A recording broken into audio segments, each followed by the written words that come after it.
আইপিএলে point table উলট পালট, চরম লাভ হলো গুজরাট টাইটান্সের। দেখুন কি খেলা দেখাইলো গুজরাট টাইটান্স।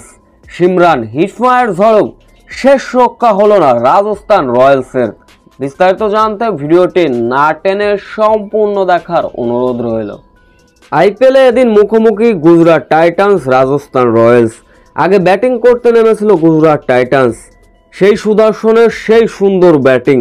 53 বলে 82 রানের দুর্দান্ত একটা ইনিংস খেলে গিয়েছিলেন।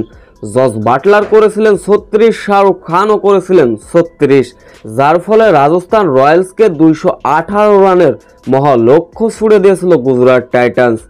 মহালক্ষ্য শুরুতে অবশ্য ভালো করতে পারেনি জয়সওয়াল, নীতিশ রানা, রায়ান প্যারাগ্রা।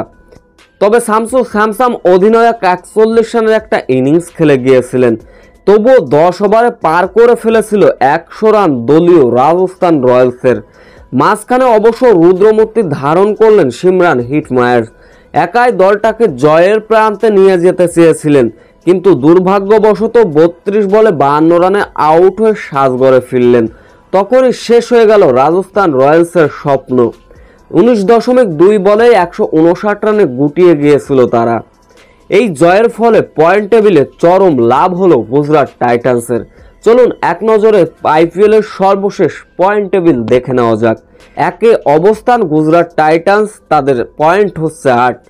সমান 6 পয়েন্ট নিয়ে 2 অবস্থান দিল্লি ক্যাপিটালস, 3 অবস্থান রয়্যাল চ্যালেঞ্জার বেঙ্গালুরু, 4 অবস্থান পাঞ্জাব কিংস, 5 অবস্থান লখনৌ সুপার জায়েন্ট। সমান 4 পয়েন্ট নিয়ে 6 অবস্থান কলকাতা নাইট রাইডার্স, 7 অবস্থান রাজস্থান রয়্যালস। সমান 2 পয়েন্ট নিয়ে 8 অবস্থান মুম্বাই ইন্ডিয়ান্স, 9 অবস্থান চেন্নাই সুপার কিংস, 10 অবস্থান সানরাইজ হায়দ্রাবাদ।